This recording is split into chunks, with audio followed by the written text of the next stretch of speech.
Hi, everybody, and welcome to El Camino People, the podcast. This, the third season, is the season where I'm having, a lot of pilgrims that have been the previous seasons coming back and talk about different caminos, about different experiences in life. And today we have a dear friend that was with us in previous season, but she decided to write a book about her journey. So let me present you to Colby. How are you doing, Colby? So nice to have you here. So nice to be back. Thank you. So this is not your first book. You already have written other books, but this is your first personal experience. The other one are more fictional books. Yeah, this is my first nonfiction that I've ever written, and publishing or not, I had never done nonfiction stuff, so it was a big challenge. And one of the things right now, it seems like a lot of people that walk the Camino decide to write a book. But what led you, from your Camino to write a book about your Camino? I'm like, was that something that when you went into the Camino you already knew, or No, does something totally that happened? But some people go to the Camino and start taking notes and things. But yeah. I know a lot of um, authors that walk the Camino. I mean, even if you watch The Way that everyone goes off of, there was that author writing. yeah. But like I said, I never wrote nonfiction, so it was never even a thought of mine at the time. I kept a journal every day that I walked. So I had my journal that I wrote in, and I wrote onto different Facebook pages, like a blog every day. So I Uh-huh. had those things. And a lot of the people that read from the Facebook, or people that I came across on the Camino that knew I had written books, they're like, "Oh, you should write about this." And I would just kind of laugh it off, like, "Yeah, yeah." And I don't even know why I ended up really putting it down to paper. I guess so many people urged me to that I eventually did, but it was never my plan to do it. Why not? And like you will think, coming from an author that has written and with a story like yours, you will think like, why not? Yeah, I mean, to me, it was so very strange, especially when actually writing it, to write about myself. I always I write fiction, like realistic fiction, new adult stuff, so it's not fantasy or anything, so it's Hmm. very normal, but I'm always in someone else's head or a character's head, and Yeah. it's not my own feelings, and I never like when people try and put my feelings on my characters. So Uh, there's nothing on your previous book. There is nothing from you. All of it is fiction. There's nothing based I on mean, previous there's experience. I'm like, pieces like yeah. different, yeah, but not my own stuff. So to write about myself was very strange, and I didn't know how to do it, honestly. And I went through so many. I rewrote the entire first half of the book after finishing it, because I didn't know how to write it. Like, I didn't know if I was supposed to write in first person or present tense or past tense, because I had never done that before. So it was definitely a challenge. It was a good challenge, but. And how does one go when I'm like one of the things right now. I think every pilgrim or every human being has thought about writing a book, but how do you go from something that you have something so intense that suddenly you decide to write a book? Yeah, so I'm a weird person when it comes to my writing process, and I know everyone makes fun of me, but I have to hand write everything first, and then Wow. type. Yeah, I know, and then I'll type it, and then I'll edit it on different platforms.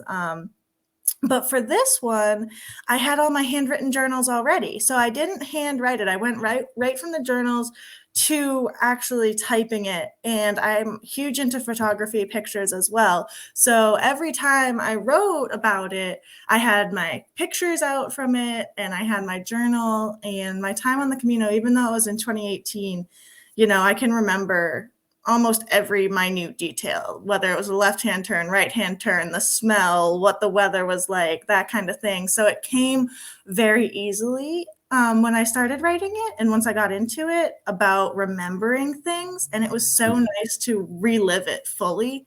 But it was hard at times, because it wasn't all sunshine and roses for our Camino, and Mhm. a big part of it is about the battle with depression and talking about that. So being open and honest about that was difficult too. And that's one thing I want to, for people that want to know more about the Camino, I think it's great if they go back to the old, episode of the podcast. But tell us a little bit of what was your motivation of going for you to your Camino, because I think it's something, that it really helped a lot of people. And I think that was, the whole thing of getting your book out there. And that's what Yes. I believe, the power of stories and human histories and people. And like, it's so much powerful. So please, if you can tell us a little bit of why did you decide to go on your Camino, and also, tell us a little bit about your friend. Yes, yeah. So it's funny because the book, everyone thinks it's like a book of a Camino or a travel memoir or whatnot, but it's kind Hmm. of really three parts. And the Camino itself might be the lesser of the three. A huge part of it is I wanted to shed a very honest, true light on what mental illness and depression is Hmm. like. I don't think people speak about it enough of the truth. We all know it's bad or it's people suffer from it or whatnot, but unless you have it, people that have it don't really talk about how hard and what it really feels like. So I wanted to do that, and I try to weave that through every day that we're walking as well with different tidbits. And then the other major part, and it goes with the title of it, is that it was a Camino with Maverick, with my dog. And it made things so much harder than if you were to just walk on your own. It was just as much his Camino as it was mine. So Is that there is, here the screen of the amazing yeah, cover? yeah, that was taken Con at, el perro. yes, yeah. Because Why? How? that's funny. I did not have that as my title. That's Maverick groaning in the background. I He did knows he's not. been. Yeah, my title originally was some a Robert Frost kind of thing about the one less traveled by, and one of my very first readers of it and editors was my dad. And he noticed when reading it that this phrase kept coming up over and over again because it was asked to me all the time, every single day when I would ask for a place to stay or I would say I was doing something, every single time it was in shock and disbelief, with the dog. You have the dog with you, right? Like with your dog, you want to do this. So every time he was editing it, he had underlined anytime he saw it. And so it came up so much in the book that How eventually many this have you became, have you counted? huh? Have you counted how many I times you haven't say con el counted it. perro? No, That would be no, so but funny. yeah, yeah. So he eventually kept doing it. And then when I was going back editing and looking at it, I was like, that's true. That is. And that's how it became the title of the book. Yeah. But for everyone, and this is something that came out lately on Facebook, your dog, Maverick, is not just a dog. It's more than that. It's something that is still known here in Europe. But tell us a little bit more about Maverick. Yeah, Maverick is actually right here. I'll swivel for you to see. There's dear Oh, Maverick with a nice hey. leaf. Yeah, he's my best friend, and I got him man, maybe 6 or so months, 7 months before we left for the Camino. Um so he turned one on our trek, and I had gotten him as a support animal for depression. Hmm. Um, and not even a month after I got him was when I did end up in a psych ward for being suicidal. So Hmm. those were definitely the low points. And ever since then, he has been 24/7 by my side. So it was never a question of if I would do this without him. I was doing it with him, no matter what people were saying because so many people, leave the dog at home. The dog does not want to go. Don't do it with the dog. But yeah, That's what I he's wanted to point out the difference, that for you, Maverick is not a pet. It's much more than that.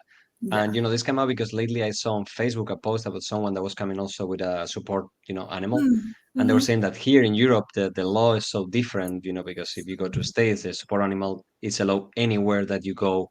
There's no rules. I'm like, amen.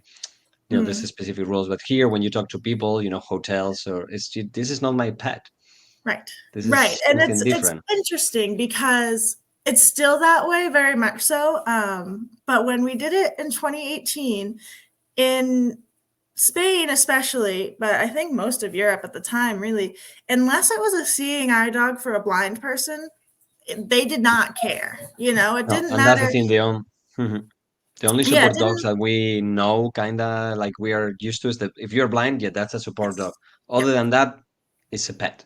Right, exactly. And there's a difference in the US between like a psychological support animal and a medical, because there's so many dogs Hmm. that do amazing things. They know when seizures are Oh coming, they yeah, help with blood pressure, all that incredible. stuff.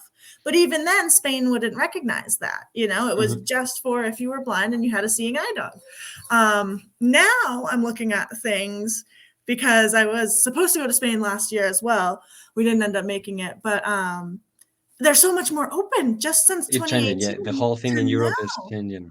Yeah, like even if it's just a pet, it doesn't even have to be a support. They can go on a Hmm. train now and whatnot. And that was not a thing. So there's passages in the book where we struggled with train trips and everything. And I realize now looking into things that you wouldn't suffer with that if you tried at this point.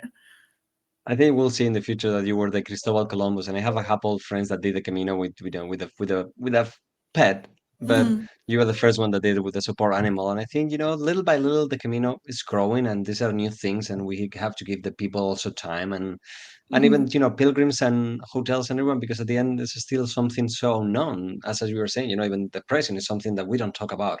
We don't Yeah. talk about these things, and I think we need to talk much more so Mhm. everybody knows how to see it and how to prevent it and how Right. to support. Right. But Exactly. then you come back, you are working, and then you decide to write your book. Yeah. And how was the feeling of reliving and seeing all these memories from the Camino? It was amazing. I truly loved it. And what really did it was COVID. I work as a teacher. So when COVID happened, obviously the kids were still going to school, but it was all remote. And Hmm. so we had to be in the schools. There were no kids around, and we had to remote teach them. And so there's no one else around. I wrote this book mostly during that time. I was like, you know what, now's the time. I have the time. I'm going to sit down and do it. And it was so nice to relive everything because when you're in it, it seemed so hard at the time. It was, and I know most people that's not their experience on the Camino. Hmm. It's just a nice thing, but I think I cried probably over half the days along. That's what There was, I yeah, love the people that share the Camino like yours. I'm like, sometimes we're so used to this all YouTubers and Instagram. The Camino is beautiful and pretty and Cinderella and Disney. I'm like, no, sometimes it's super hard, but yeah, sometimes that's because that's what you need, probably. Here yes. you are. I'm like, after suffering, you never look back and or think about quitting, but probably think about quitting a couple of times, like a lot of people do, but you succeed. And that was the other thing that in writing this I really wanted to portray was I didn't want that social media glitz glam, everything's perfect. I mean, there were times in Pamplona I was there thinking, what have I done? What am I doing? Did I make the wrong choice? Is this horrible? Does Maverick not want to do this? And I didn't want to sugarcoat any of that because that's human experience. And too Hmm. often we just make things so rosy, rose colored glasses, and oh yeah, if you had a hard time, but it's going to be great. And maybe it will, but you know what? It's okay to not be okay for a little bit. Oh, I love that sentence. The singer from the that sing the "It's okay not to be all right." Yeah. I'm Yeah. like, but that's the thing. It's okay not to be all right. It's okay to cry. It's okay to have blisters. It's okay to have pain. And Yep. then you remember those moments like, yeah, I did it. Exactly. Yeah. Yeah. And what were the toughest moment that, when you were writing the book, probably there were like some moments that feel like super hard. What were any of those moments? Yeah. Like reliving what was hard at the time. Mhm. It Like if was there's any definitely, specific moment that for you will be like the worst or the best time or both at yeah. the same time. There was a couple times, and it's funny because some people that have read it so far have come and been like, I was crying at this point, I was crying at this point, just reading it, because it was apparently so emotional. But at this point, for me, I've experienced it, I lived it, I've processed it, I wrote it. I'm like, yeah, that was hard, but I'm not crying about it now. But Pamplona was one rough night because Maverick got very sick that night. So that was hard. And then there was one night in Ornios. Um, and it was a brutally hot day. We had been turned away by like 5 different places. After one place was letting us in, just a person's house, they had let us in, and then the grandmother was like, "You can't be in here," kicked out, slept on a sidewalk for a while, had somebody, the Greenleaf Cafe there, they had a garden. They're like, "You can pitch your tent in the garden." So I did that. And then that night, the person came to me and was like, "Oh, there's a poisonous snake in the garden, so you need to pack up." So it was just like one thing after the other, and it was a rough day. That was probably the worst day for sure. Yeah. And the best day, the biggest memory that you have on the Camino? Arriving to Santiago, for sure, or just finishing. No, arriving in Santiago. I would say finishing in Finisterre, but we also got denied that day too, so there was hiccups that day as well. But And have you think about making also, there's a couple lists, and I know right now, there's more people and more people that are looking to do walk the Camino with their dog, and even some of them with the cat. But with the cat is much easier, and some of yeah, them they do it with the donkey, with a horse, and that's even harder. But when you do with your dog, have you thought about, doing like a guide or something, or not, or something, that now that you have the book, maybe they can be the book and the guide. yeah, it's funny you say that because when I did it, and like I said, I posted to the Facebook groups, which are a great source of info for Hmm. anyone looking to walk. People continued to reach out to me, and they still do. If anyone asks about walking with a dog, I get tagged in whatever post it is because they're like, "This person did it." Yeah, because there's some Spaniards, and there's a couple, guidebooks in Spanish, but I don't think there's anything in English about walking the Camino with the dog. No, no. And so I actually, not even a full year after walking, I had written a blog post on my website um, about walking with a dog. And like I said, I always try, and I say this on any of my social medias, to be brutally honest. And essentially, I said, "Don't do it," and I mean that, but as I said, would never have not done it with Maverick, no matter what anyone said. And Hmm. Maverick and I went on the next summer to walk part of the Via Francesina until I broke my ankle. And we planned to walk the Portuguese Camino this past summer. Things fell through, so obviously I've come back and done it again, even though I say don't do it. But I say don't do it with a caveat because I think a lot of people, again, have this great idea like, "Oh my gosh, I love my pet. I'm going to do it. It's going to be great." And that's what they see. So when I Hmm. break things down to them, like, you need to understand that you now need to do this, this, Yeah. this, this. You cannot do this, this, like you This. think. So, and then if you want to weigh that out and you think this is a good idea, go for it. Be my guest. But I have seen people say, "All right, I think I'm good." And then they'll message me about 5 days in and say, "We bailed. It's not what we Yeah. thought." And I want you, if you want, you can check, the website right here, Mhm. colbymillsaps.com. Yeah.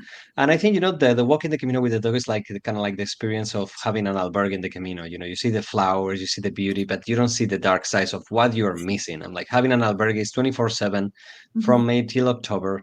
You Yep. miss everything, no holidays, no nothing. And going with the dog means sometimes not going into a bar, not Yes. going to a restaurant, not going into having to run to 5, 6 different houses to find a Mhm. place to sleep. Yep. Yeah, and that was But the thing because so many people have an idea of what the Camino is, and it's such a community, and it's growing and growing, and you're almost never alone, and people find their Camino family, right? mhm, You're not going to have that with a dog because you can't be in an albergue with a dog. yeah. I think we were allowed into two on the entire trek from Saint Jean till the end, where we were allowed to be in like a bunk room, and then maybe 4 or 5 where we're allowed to have a private room within the albergue. Mhm. Otherwise, it was find some sort of alternative way to sleep. So if you think you're going to have those nice nights in the albergue bonding with people, don't bring your dog. Yeah, but I guess, it's just the good size and the bad size. But what are the good sides of walking the Camino with your dog? He opened me up to so much of the Camino and so much of Spain that I never would have seen. And I write a bit about that in the book as well. Because it was, like I said, it's as much his Camino as it was mine. So I needed to find him dog food at certain times. He loves to go swimming. He loves to play in water and play fetch. So anytime there was any sort of water, we had to go play in it. So if we were going through a village and there was a river nearby, we had to find our way into playing in it because he wanted to go swimming. So we went off of the Camino a lot into places that I never would have seen if I didn't have him. You know, you stay, if you're just walking the Camino, you stay on the trail for the most part. The albergues are there. You don't really need to explore much. You can in the afternoons. But we went all over the places, finding a vet, finding something to get food, going to play in the water. And we got to talk to so many more locals than I would have. You know, it wasn't just the pilgrims because we really didn't walk with many pilgrims. It was the little old ladies on the stoop that we said hi to, or people at the market, or yeah. So it was very different, and I loved it for that. And tell us a little bit, you were saying, that you were thinking on doing the Camino Portuguese, but then you went into the Via Francigena. What happened in the Via Francigena? Yeah, so we did the Via Francesina the year after our Camino Frances.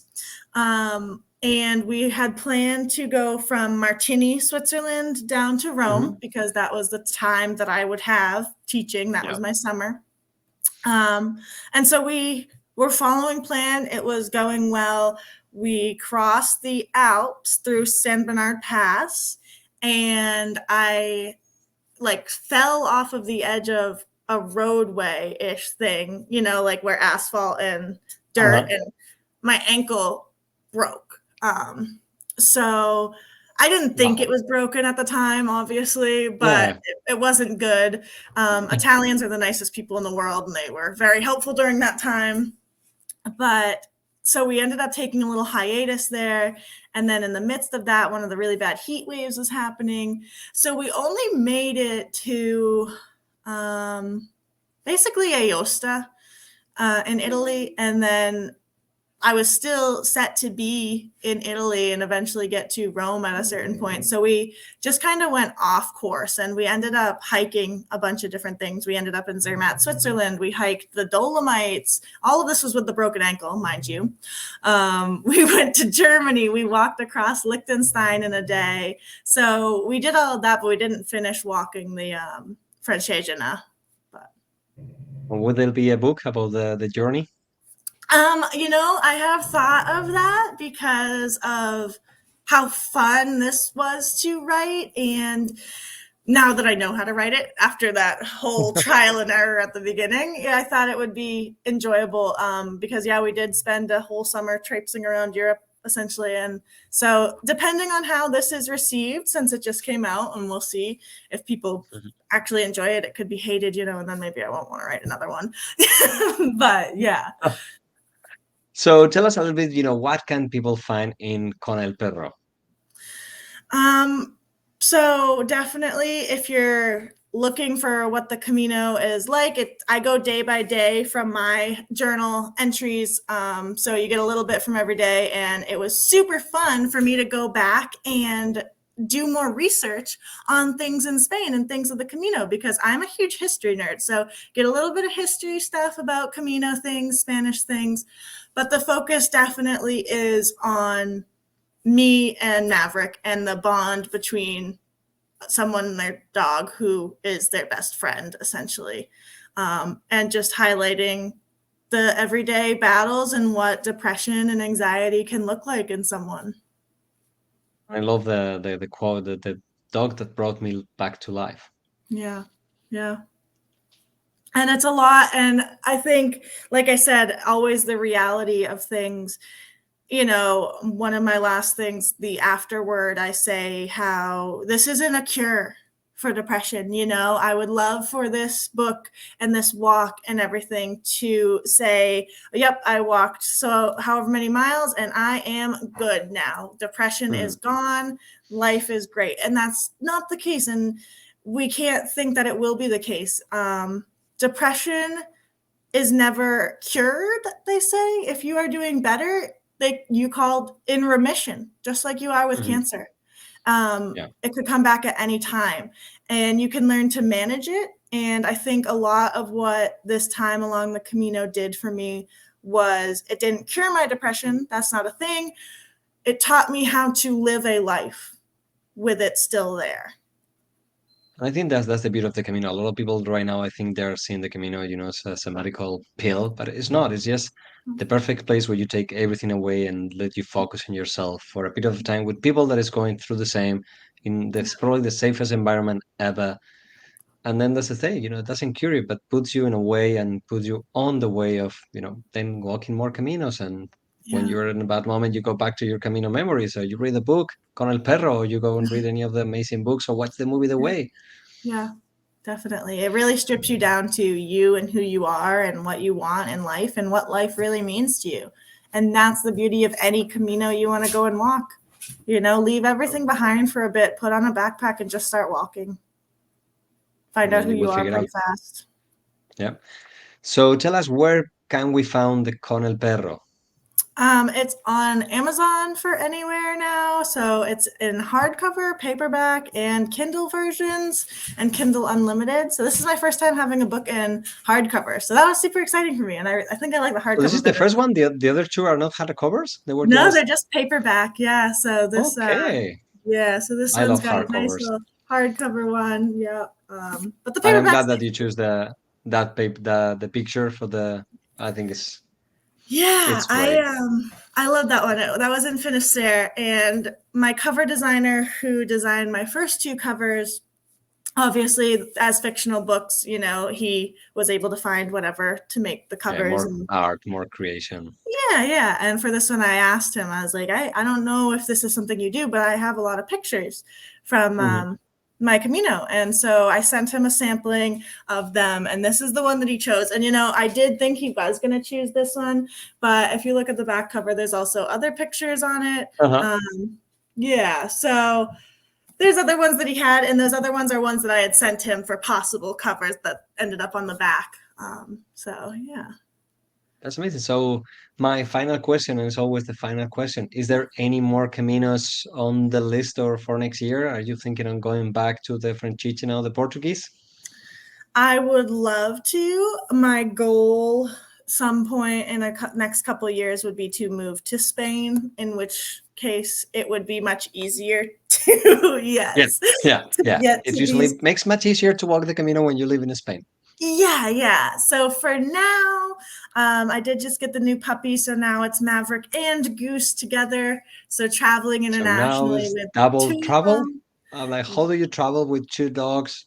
Yeah, Oh, not so easy. So I think we're gonna do some road trips. I live in New Hampshire, right? The White Mountains are here. mhm. The Appalachian Trail goes right through. So next summer, I'm thinking we're gonna tackle some of Go that. local. Yeah, yeah, Sounds like a good plan. And going yeah. to Spain, one another great plan. So Yes, anyway, best of luck. I invite everyone to go and look for the Con el Perro on Amazon, and also go check Colby's blog if you need any questions about walking the Camino de Santiago with a dog or support animal. yes. Here Colby can help you to go through all the different loops and hoops that Spain and Europe has when you're traveling from far away with your love animal. And Mhm. there's nothing better than the experience on the Camino. And at the end, everyone's is different. There is only one Camino that is yours. And as you were saying at the beginning, now things are easier, but still something that needs more research than when you go by yourself to the Camino, for sure. Right, right. Definitely. And as we always say, I hope to see you soon. Buen camino, ultra ya.